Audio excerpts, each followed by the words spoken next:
Maxoutil.com, un max d'outils à prix mini, présente Sud Radio, le journal des sports. Et notamment du rugby. Jules Boscherini à la une aujourd'hui. Le retour du top 14 ce week-end. Après un week-end de pause pour les 6 nations. 6 matchs au programme précisément sur Sud Radio, la radio du rugby. Oui, tout à fait Jean-Marie, avec notamment cette très belle affiche entre le MHR et le RCT à 21h05. Match délocalisé au stade Raoul Barrière de Béziers à cause de la pelouse de l'Entre-deux Montpellier, jugée impraticable la semaine dernière. Mais ce n'est pas ce qui intéresse Pierre Mignoni, l'entraîneur de Toulon, qui ne souhaite faire aucun calcul sur les 3 matchs à venir, avec un seul objectif en tête, viser le haut du classement. C'est 3 matchs où il y a 0 calcul à faire. 3 matchs à fond, on est 3e au classement, bien sûr on commence à regarder un peu le classement, mais il faut regarder devant nous, il faut, comme on a dit entre nous, est-ce qu'on se contente de ce qu'on fait? C'est la vraie question. Est-ce qu'on se contente de ce qu'on fait? Est-ce que ça suffit? Je pense pas. Donc ce qu'on veut sur ces 3 matchs, c'est progresser et il faut le montrer dès le premier match. Mais cette 16e journée du top 14 démarre à 14h30 avec l'Aviron Bayonnais qui reçoit l'UBB sur sa pelouse de Jean Daugé. Je crois que notre invité collègue Capdevielle est plutôt pour l'Aviron. Absolument. Si j'ai bien compris. Et parmi les 4 matchs de 16h30, on notera le déplacement de La Rochelle sur la pelouse du Loup et cet affrontement entre le Stade français et la section paloise à Jean-Bouin. Un match importantissime pour les Parisiens, avant-dernier du top 14, qui n'ont plus le droit à l'erreur, comme l'explique le directeur du rugby, Laurent Labitte. Dans ce championnat, tout peut arriver. On voit les résultats d'une équipe comme Vannes qui est capable de gagner à La Rochelle. Donc toutes les équipes, ça sera pareil pour nous. Sur les 5 matchs que l'on aura à l'extérieur, on ira aussi avec l'intention de gagner. On ne peut plus calculer aujourd'hui et faire des passes. C'est pareil pour la section.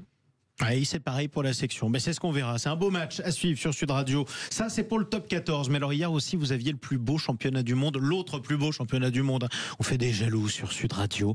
La Pro D2. Et comme ça, chaque semaine, des sensations, il y en a eu en Pro D2.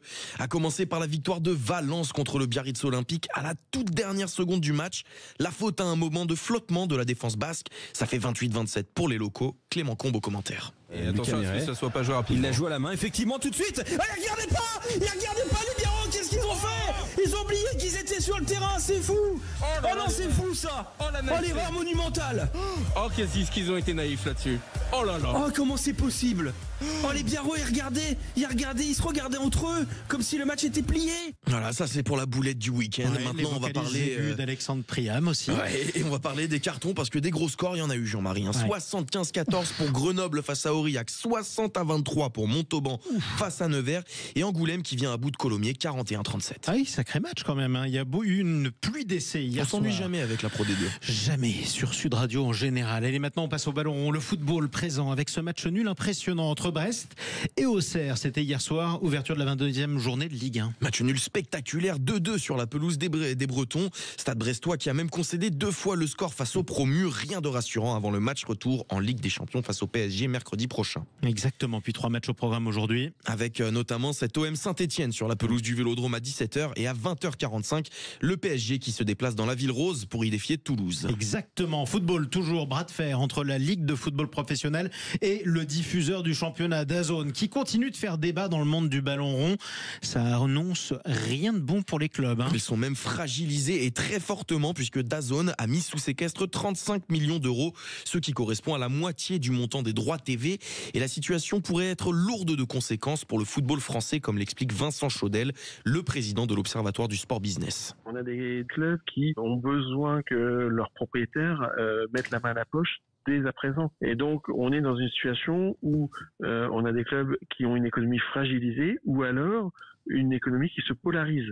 C'est-à-dire que c'est une bonne chose pour les clubs européens et c'est plus inquiétant pour le championnat qui va globalement s'affaiblir.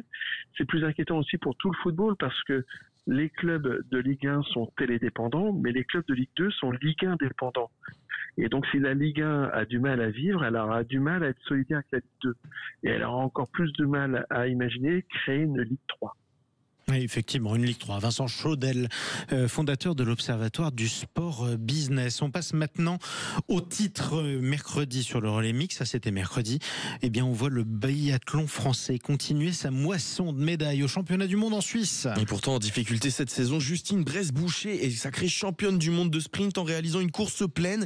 Elle succède à Julia Simon au palmarès. Retour sur ce sacre avec vous, Théo Ampillac. Et oui, un an après le triplé retentissant à Nové Mesto, la France reste règne toujours sur le sprint.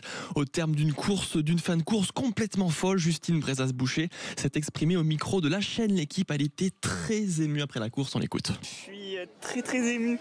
Je pense que c'est une des victoires qui m'émeut le plus. Pourquoi ? Certainement les combats que je menais intérieurement, parce que c'est les championnats du monde aussi. Ces derniers jours ont été haut en couleur, enfin ces dernières semaines même. Puis parce qu'il y a eu du suspense jusqu'à la fin, comme vous avez dit. J'y croyais pas. Jusqu'au dernier inter, j'y croyais pas du tout à la gagne.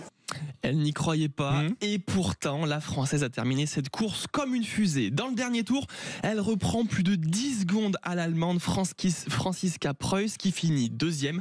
La Finlandaise Suvi Minkinen complète le podium. Justine Brezas-Boucher remporte donc le 4e titre mondial de sa carrière, le premier en sprint. Du côté des autres Françaises, déception. Lou Jean Monod et Julia Simon terminent respectivement à la 6e et 7e place. Océane Michelon s'octroie elle la 12e place et Jeanne Richard finit 28e. Prochain rendez-vous pour les filles, la poursuite dimanche. Le départ est prévu à 12h05. Ouais, le biathlon, hein, c'est vraiment les cyclistes des neiges, vous trouvez pas? C'est un sport de souffrance. Sauf qu'eux, ils gagnent. Oui, sauf qu'eux, ils gagnent, exactement. C'est la différence entre eux et vous, Théo Ampillac. Allez, merci beaucoup. Merci à Jules Bosquet.